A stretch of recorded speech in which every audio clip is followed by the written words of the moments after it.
로마서 2장 1절부터 5절까지 읽겠습니다.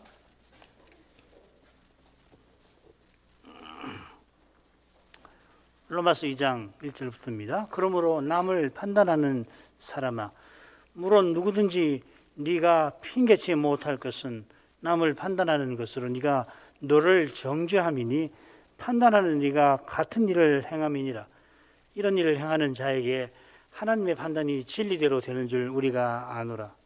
이런 일을 행하는 자를 판단하고도 같은 일을 행하는 사람아, 내가 하나님의 판단을 피할 줄로 생각하느냐? 혹 내가 하나님의 인자하심이 너를 인도하여 회개케 하심을 알지 못하여 그의 인자하심과 용납하심과 길이 참으심의 풍성함을 멸시하느냐? 다만 내 고집과 회개치 아니한 마음을 따라 진노의 날 곧 하나님의 의로우신 판단이 나타나는 그날에 이 말 진노를 내게 쌓는도다. 하나님의 의, 하나님의 구원의 의가 복음에 나타나는데 하늘로부터 하나님의 진노가 또한 나타납니다. 사실 하나님의 진노가 불의에 대하여 나타나기 때문에, 그래서 하나님의 그 구원은, 의는 믿음으로 말미암아 믿는 자에게만 나타나는 것이죠.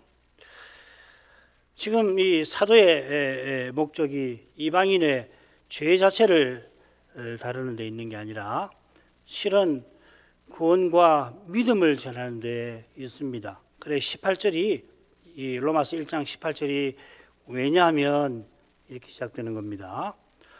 마찬가지로 유대인의 죄마저 다룬 다음에 하나님의 진노가 나타나는 불의와 하나님의 의가 나타나는 믿음에 대하여 장차 최종 판결이 있을 거라 로마서 2장 6절부터 11절에서 사도는 이어 전하게 될 것입니다. 이 하나님의 복음과 이 구원 안에서 이 죄를 다룬다 하는 사실입니다. 최종 판결이 장차 있지만 지금도 하나님은 판단하십니다.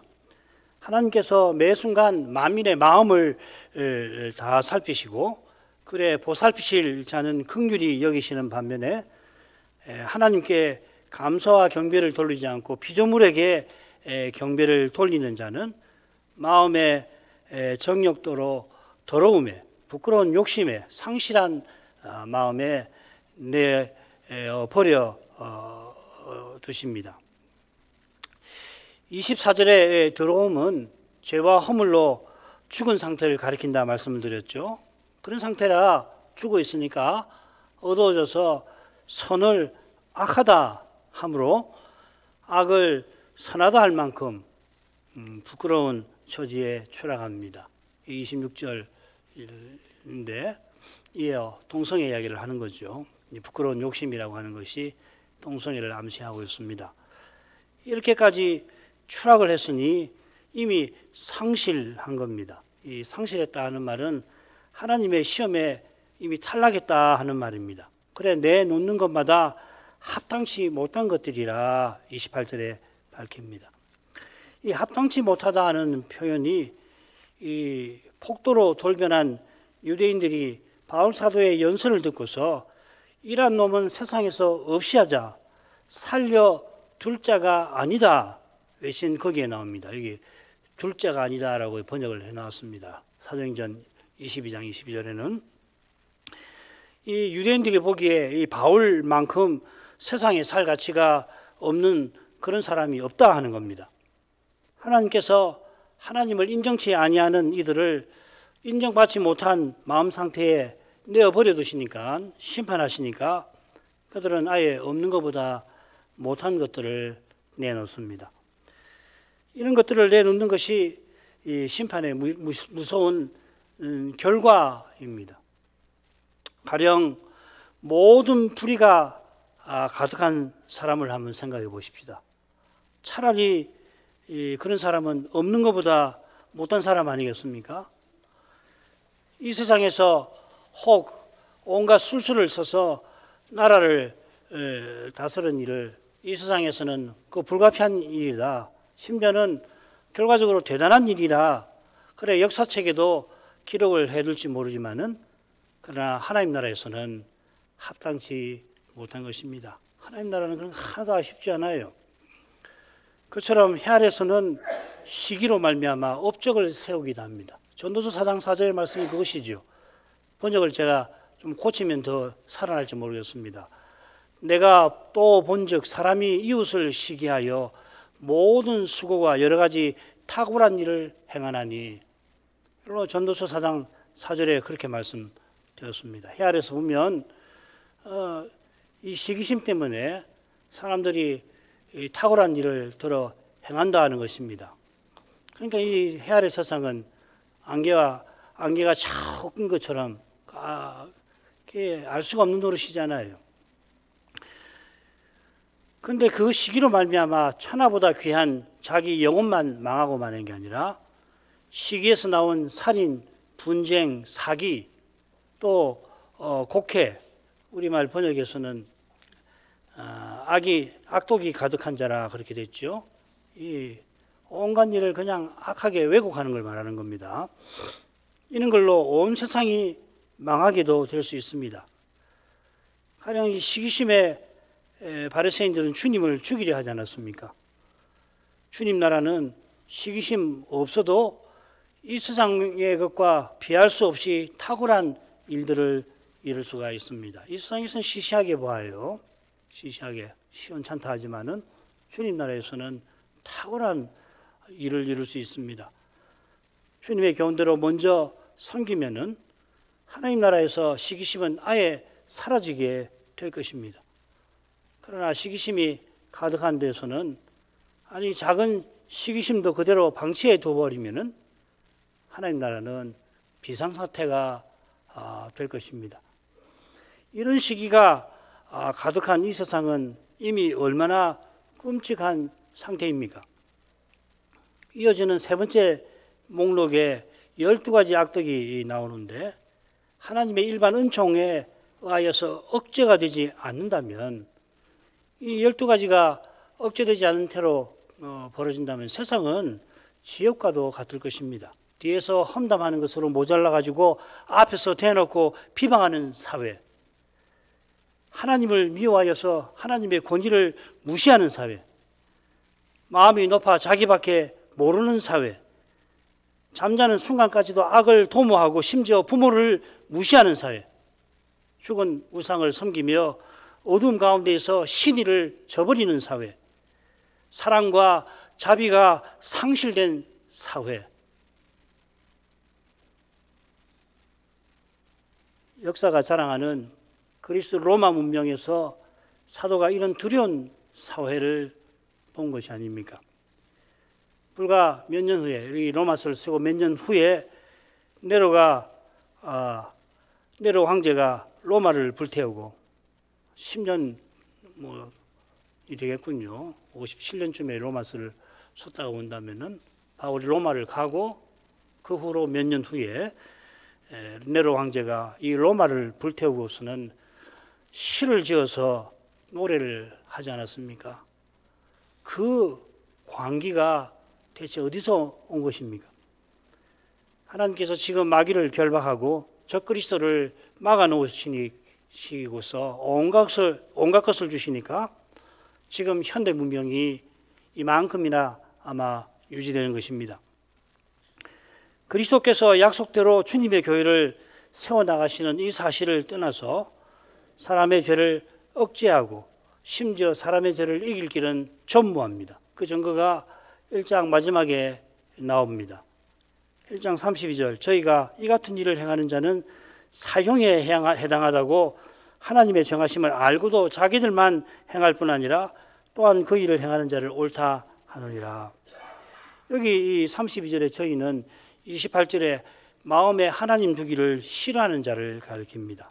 마음이라고 새겼는데 원문에는 이 지식이라고 흔히 새기는 낱말이 나왔고, 여러분 갖고 계시는 성경도 그 주에 보면은 지식이라 이렇게 각 주에 그렇게 되어 있을 겁니다. 이 지식이라는 낱말이 32절에 알고도 동사 형태로 나와 있습니다. 하나님을 자기 지식에 두지 않으려 하는 이들도 분명히 아는 지식이 있다는 겁니다. 하나님을 알면서도 하나님을 바로 대하지 아니하는 것처럼 사도가 지금 말하는 이 내용 32절의 내용도 이들은 분명히 알지만은 일부러 무시하는 겁니다. 그 내용이 바로 앞서 나온 죄들을 행하는 자는 사형에 해당한다. 이 하나님의 정하심에 관한 지식이죠. 이런 지식은 종교만큼 보편적일 겁니다. 날마다 매 순간 하나님의 영원한 능력과 신성을 접하고서 하나님을 알지만 도리어 피조물을 섬기는 것처럼 사람이 죄 지으면 장차 하나님의 심판을 받는다는 것을 분명히 압니다마는 어떻게든지 그걸 외면합니다. 그런 일이 가인이 아벨을 죽이고 지면에 추방되었을 때부터 있었습니다. 우선 이 가인은 우리가 흔히 생각하는 그 불신자가 아니에요. 그는 아벨처럼 제사를 드리던 사람, 언약에 속한 사람이었다는 걸 기억하셔야 합니다.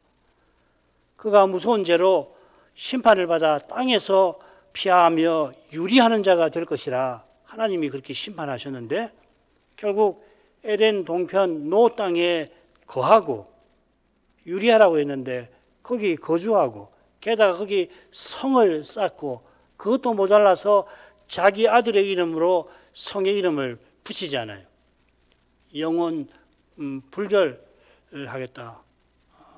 영원 내 이름을 영원히 이어가겠다 하는 천명 아니에요. 이는 하나님의 심판을 거부하는 태도입니다. 그래 그의 후손들을 보면 문화와 문명을 세우면서 이 가인의 도발을 이어갑니다.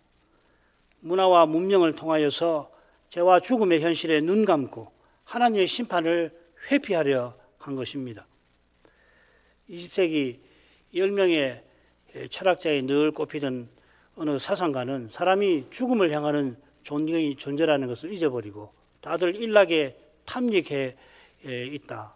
현대인은 참 어리석다고 책망을 합니다마는 결국 그가 제시한 진정한 인간의 태도라고 하는 것도 보면 결국은 자신이 책망한 사람들의 태도보다 근본적으로 나을 것이 없었습니다.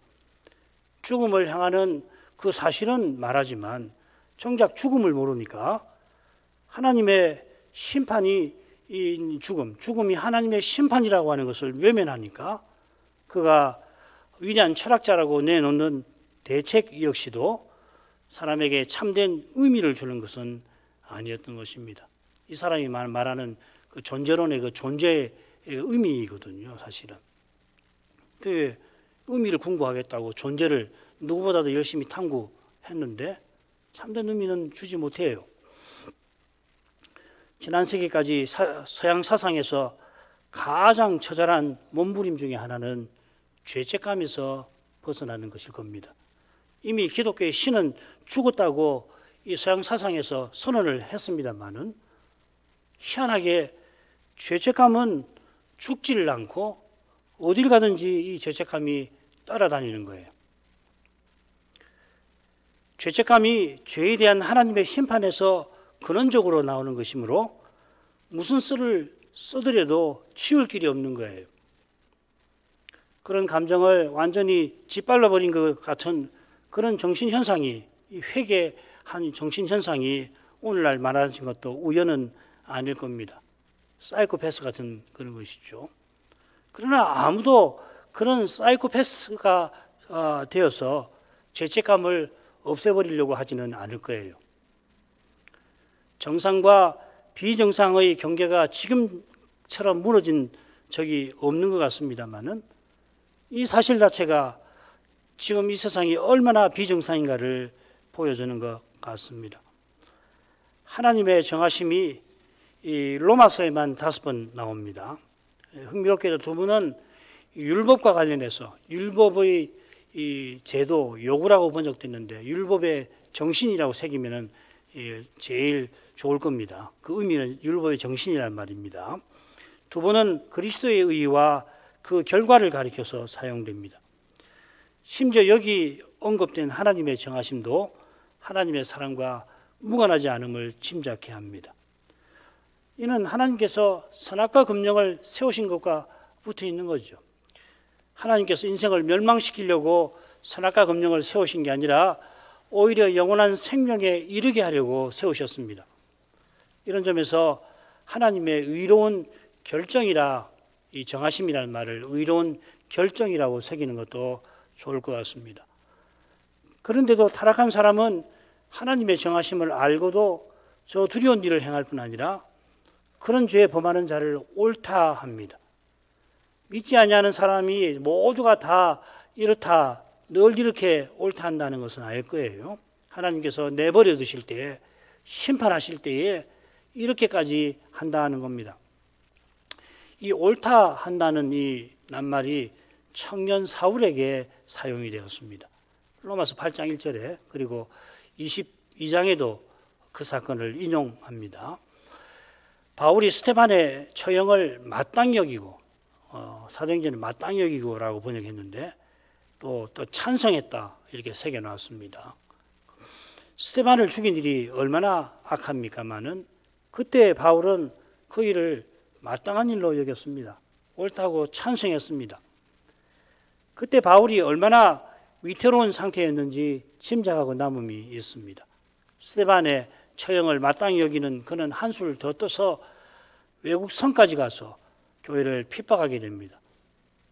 죄는 이렇듯 무섭습니다. 다메섹 가는 길에서 영광의 주님이 바울을 만나 주시지 않았다면 바울은 가룟 유다만큼 지금 악명을 세세에 떨쳤을 것입니다. 물론 바울은 그때 그것이 하나님을 섬기는 예라고 여겼을 것입니다.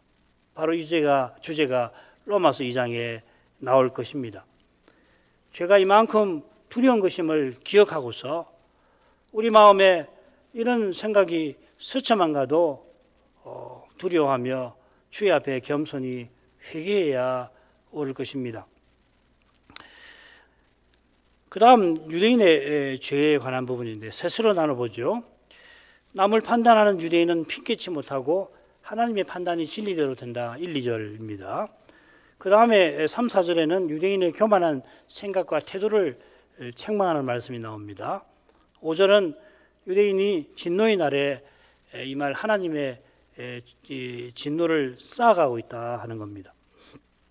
이 부분이 첫째 부분 1장 18절과 부터 20절까지에 나온 중요한 표현을 담고 있다고 했죠. 예를 들면 진노, 나타남, 이게 그대로 나옵니다. 또 핑계치 못함.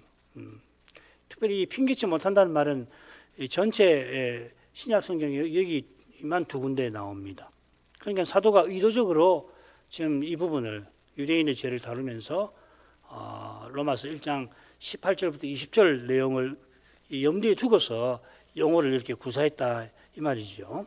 제가 조금 후에 생각하도록 하죠. 1, 2절 가겠습니다. 그러므로 남을 판단하는 사람아, 물론 누구든지 네가 핑계치 못할 것은 남을 판단하는 것으로 네가 너를 정죄함이니 판단하는 네가 같은 일을 행함이니라. 이런 일을 행하는 자에게 하나님의 판단이 진리대로 되는 줄 우리가 아노라.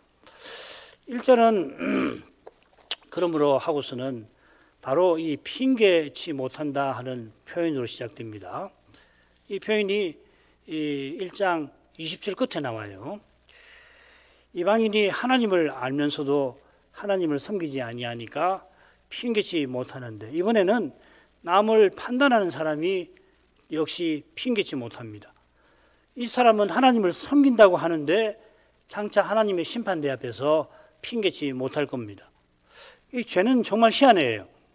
언론 봐서는 극과 극인데, 정반대 같은데 실은 다르지 않습니다. 얼마나 죄가 기묘한 재주를 가지고 있는지 모릅니다. 사람이 무슨 수로 스스로 이 재주에 속지 않을 수가 있겠습니까? 죄의 그 교묘한 것을 사람은 분별 못해요. 성신의 거룩한 감화와 주님의 은이 아니면은 죄에 속고 말아요. 스스로 속는 거예요. 그 죄를 함부로 다뤄서는 안 되는 게 바로 그것이거든요. 죄를 마음에 품는 것은 무서운 일입니다. 남을 판단하는 사람이 누군지 알고 계실 겁니다. 이 대목에 와서 갑자기 너라고 칭하면서 이 남을 판단하는 사람을 다루고 있습니다. 유대인이지요. 이 로마서 2장 17절에 나오고 오늘 읽은 4절에도 유대인에 관한 거라는 것을 알 수가 있습니다. 앞서 타락한 이방인을 그들이라고 3인칭으로 불렀는데 여기서는 유대인을 너라고 부릅니다. 참고로 이 지금 우리 다루고 있는 이 대목과 짝을 이루는 대목으로 가보면 거기서 너라는 말을 많이 써요. 거기서는 유대인 신자만 아니라 이방인 신자를 너라고 부릅니다.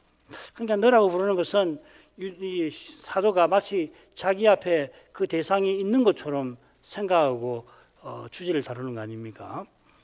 과연 사도가 로마에 가면은 동정인 유대인을 먼저 청해서 자기 셋집에 청해가지고서 복음을 전하게 되죠. 그때 당연히 이 유대인의 이 죄에 대해서 책망을 했을 겁니다. 사도는 유대인을 남을 판단하는 사람이라 하였습니다. 이 판단한다는 말이 흥미롭게도 지금 다루고 있는 2장 16절부터 2장 29절 그리고 1장 16절부터 2장 29절 그리고 12장 1절부터 15장 13절에 여기만 집중적으로 나와요. 이 바울 서신에서 이 로마서의 이 표현이 이 절반 조금 적게 나오는데 모두 18번 나오는데 지금 우리 다루고 있는 여기 7번 또 짝을 이루는 부분에 8번, 15번이나 판단한다는 말이 나옵니다. 그러니까 로마서 13장을 어떻게 우리가 이해해야 되는가 하는 걸 이런 데서 이제 힌트를 얻는 것이죠. 그건 나중에 13장 할 때 또 말씀을 드리겠습니다. 같은 표현이 하나님께 쓰이면은 하나님께서 심판하시는 것을 가리킵니다. 유대인이 언약 백성이니까 사도처럼 사도를 본받아서 나는 하나님께 판단을 받는 사람이다. 이렇게 생각하고 살아야 되는데 자기가 하나님이라도 된 것인 양 다른 사람들을 특별히 이방인들을 판단을 합니다. 하나님을 섬긴다면서 자기를 하나님처럼 높인 것이죠. 이게 바울 사도가 몸담았던 바리새파의 특징입니다. 이들은 자기가 하나님의 선민임을 자랑합니다. 모세는 하나님께서 가장 수가 적은 유대인들을 사랑하셔서 자기 백성 삼았다고 전했는데 바리새인들은 하나님의 사랑을 받은 것보다 택함을 받은 특권을 내세운 겁니다. 이게 희한한 거죠, 그죠? 하나님이 사랑을 베푸셨는데 그 사랑하시는 하나님과 사랑보다는 그 사랑을 받아서 누리는 특권, 그걸 갖고 있는 자기를 내세운다는 겁니다. 제가 이렇게 교묘해요. 특별히 율법 받은 것이 특권 중에 특권이라고 여겼는데 율법을 주신 하나님보다 하나님께서 주신 율법을 내세우고 율법을 주신 하나님의 뜻, 사랑보다는 율법의 정신보다는 그 율법을 지키는 자기의 행위를 자랑했던 겁니다. 율법을 지켜서 하나님을 우리가 누구보다 잘 섬긴다고 말하지만 실은 자기 영광과 자기 욕심을 섬긴 겁니다. 탐욕을 섬긴 것입니다. 죄를 섬긴 것입니다. 로마서 6장 7장을 참고하면 자연히 율법을 소유하고 또 지키는 자기를 하나님처럼 높이고는 율법 없는 이방인을 멸시해버리고 개들이라고 부르고 율법을 지키지 않은 동족도 사람 취급을 하지 않죠. 이방인 취급을 합니다. 그러나 남을 판단하는 유대인은 멸시하는 이방인과 다름없이 핑계치 못합니다. 이방인이 장차 내가 하나님을 몰라서 하나님 뜻을 알지 못해서 하나님 섬기지 못했습니다. 이렇게 핑계를 못하는데 왜냐하면 다 알게 하셨으니까 또 알고 있으니까. 그러나 유대인은 누구보다 하나님을 안다고 했으니까 하나님의 뜻을 어긴 핑계를 대지 못합니다.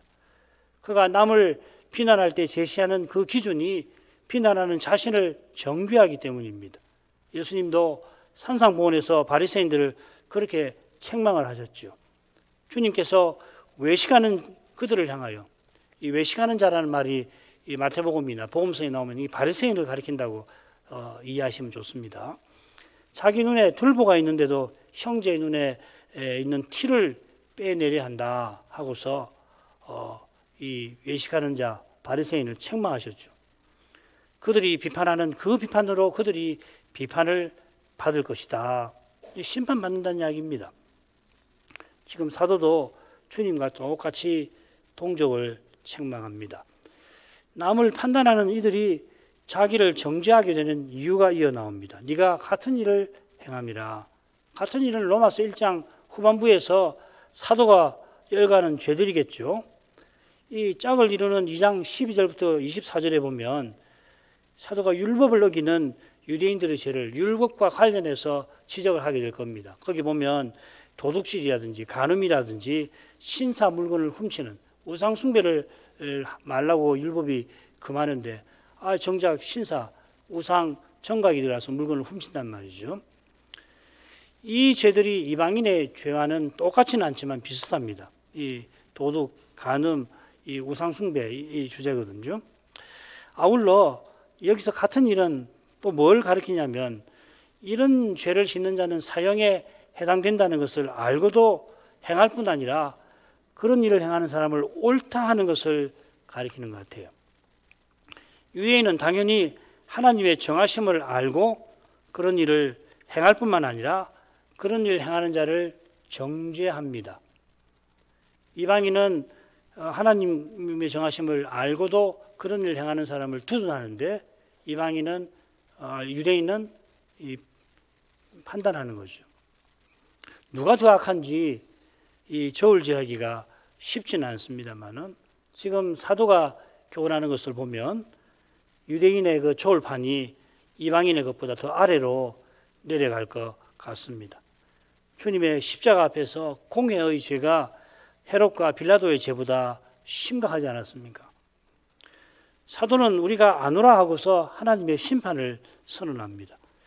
우리가 안 한다, 안 오라 하는 표현이 이 바울 서신에 10번 나오는데 이건 바울 자신과 서신 받는 교회가 함께 확신하는 지식을 가리키죠. 아울러서 여기서 우리는 사도단을 가리킬 수가 있습니다. 요한 1서에 보면은 5장의 후반부에 가면 우리가 안 오니 알거니와 그게 사도로서 가지는 확신이거든요. 그러니까 교회가 함께 가지는 확신인 거죠.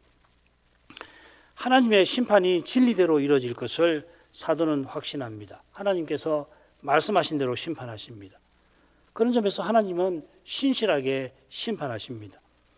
여기 진리는 이런 이중적인 의미를 가지고 있는 것 같아요. 하나님이 말씀하신 진리, 그 진리를 따라서 불의로 진리를 막는 자들에게 하늘로부터 진노가 계시되고 있듯이 장차 진리를 좇지 않고 불의를 좇는 자에게 노와 분으로 심판하실 것입니다. 이들이 바로 이런 일을 행하는 자들입니다. 이런 일이 1절에 나온 같은 일이겠죠. 3, 4절로 가겠습니다.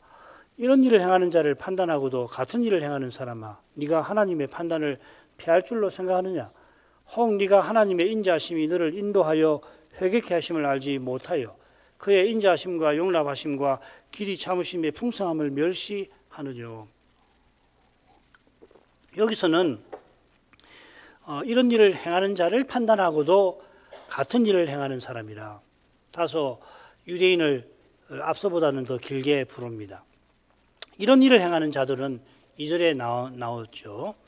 이런 일을 행하는 자는 물론 로마서 1장 후반부에서 사도가 책망한 대로 타락한 이방인들입니다마는 그들을 유대인이 죄인이라고 비난하고서 자기도 같은 죄를 짓습니다. 죄라고 비난했으면은 당연히 비난한 죄를 짓지 말아야 할 텐데 그렇지 않죠. 그래서 제가 무섭다는 겁니다. 비난한 그 죄를 지은 이유는 마음을 높인 데였습니다. 죄를 이길 길은 딱 하나예요. 겸손히 회개하는 데서 열리는 겁니다. 죄를 이길 힘이 나에게는 없다는 것을 철저히 깨닫는 사람에게 죄를 이길 길을 하나님이 열어주시는 겁니다. 바리새인처럼 나는 다른 사람들 곧 토색, 불의, 간음을 하는 자와 같이 아니하고 이 세리와도 같이 아니함을 자랑하게 되면은 실제로 바리새인들이 그런 죄를 직접 짓지는 아니할지라도 그가 무시하는 이 세리보다도 멸시한 죄보다도 더한 죄를 교만이라고 하는 죄를 이미 짓고 있는 것입니다. 사람의 눈에는 이 바리새인이 누구보다 종교적이고 또 도덕적입니다마는 주님은 회개하는 세리가 자랑하는 바리새인보다 의롭다 하심을 받았다 하십니다. 그리고서 이어 뭐라고 말씀하시냐면 무릇 자기를 높이는 자는 낮아지고 자기를 낮추는 자는 높아지리라. 주님의 말씀에서 자기를 높이는 것이 얼마나 두려운 것인가. 이 낮아지리라 하는 말은 심판받는다는 이야기예요. 표적을 많이 행한 가버나움을 책망하시면서 네가 하늘에까지 높아지겠느냐 하면서 낮아질 것이다. 땅에까지, 지옥에까지, 지옥에까지 낮아진다고 그렇게 말씀하시지 않았습니까? 이 낮아진다는 말은 그런 말이에요. 사도는 교만한 유대인을 향하여서 네가 하나님의 판단을 피할 줄로 생각하느냐고 묻습니다. 이 판단은 장차 있을 마지막 심판을 무엇보다 가리킵니다.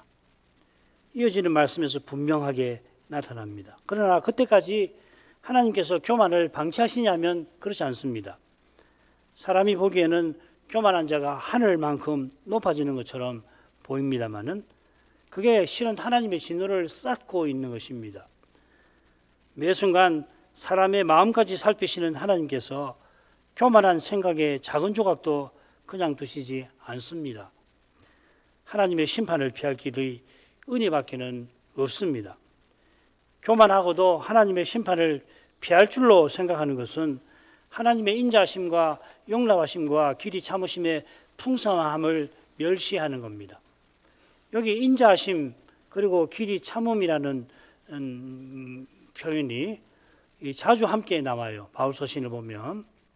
그래서 인자하심을 자비하심이라고도 종종 번역합니다. 사람에게도 쓰입니다. 로마서 11장에 이 하나님의 인자는 의미와 대조에서 나옵니다. 의미는 하나님이 자기 백성을 버리시는 것을 가리킵니다.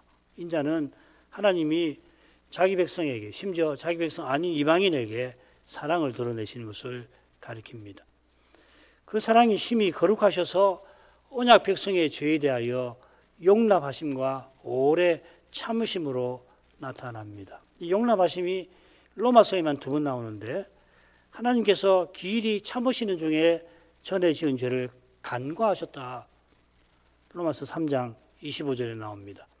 메시아를 보내시기까지 하나님이 얼마나 많이 길이 참으셨는지 이스라엘 역사가 증거이겠습니다마는 동시에 우리 자신의 삶이 생생한 증거일 것입니다. 우리 자신의 삶을 돌아다 보면 나 하나도 이렇게 길이 참으셨는데 하나님께서 구약 내내 얼마나 오래 많이 참으셨을까 단박에 알게 되는 거죠.